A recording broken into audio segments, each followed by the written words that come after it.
Welcome to Brain Vision. Let's start out by drawing the force diagram whenever the force is directed down the ramp. And so if this is my object on the ramp, then I have a normal force going this way. I have gravity going down. I have the applied force going this way. I have a friction force opposing the motion. And I'm going to break up this gravity into forces along and perpendicular to the ramp. And so this is the angle that they give us. And so this component here is mg times sine of 55, which is the angle they give us. And then this is mg cosine of 55. And now we're ready to apply Newton's second law.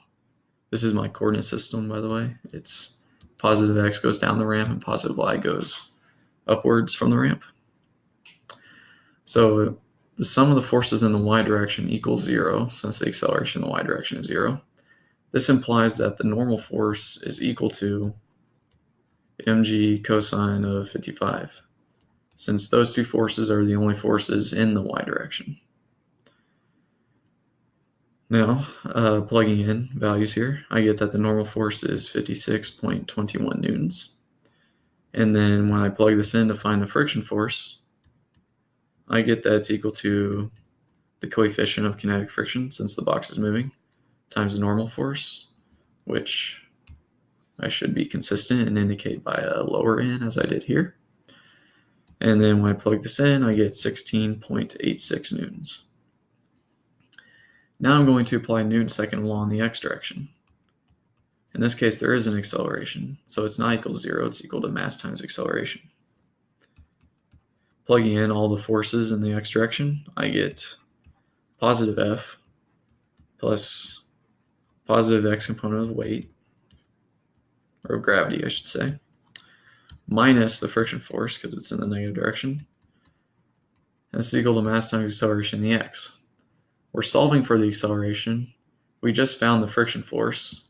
The applied force is given, and the mass is given. So everything in this equation is given, and we're solving for the acceleration. And so when we plug all of that into the calculator, we get that the acceleration is positive 18.34 meters per second squared. So this is the acceleration down the ramp that the box experiences. In part B, the only thing that changes is now the applied force is upwards and the friction force is downwards. So they swap places. The normal force is still this way, gravity is still down, and it still has the components, the same exact components that I won't write out again. But they are there. Now, the friction force is still 16.86 newtons, because it's derived purely from the normal force and the coefficient of kinetic friction, and both those quantities did not change with this new situation here. So this is still the friction force. And now I'm just going to go straight to applying Newton's second law in the x direction. So there it is there. And now I just need to substitute in for my forces. I have a positive friction force now, a positive weight contribution or gravity contribution. So that's sine of 55. And then I subtract my applied force because it's now in the negative x direction. And this is equal to mass times acceleration in the x. Now, once again, like last time, everything here is known except for the acceleration, and that's what we're solving for. So when I do solve for it, I get the acceleration is equal to negative 2.286 meters per second squared. So the acceleration is up the ramp by this amount. And it's much less because gravity is working against us now. And that's the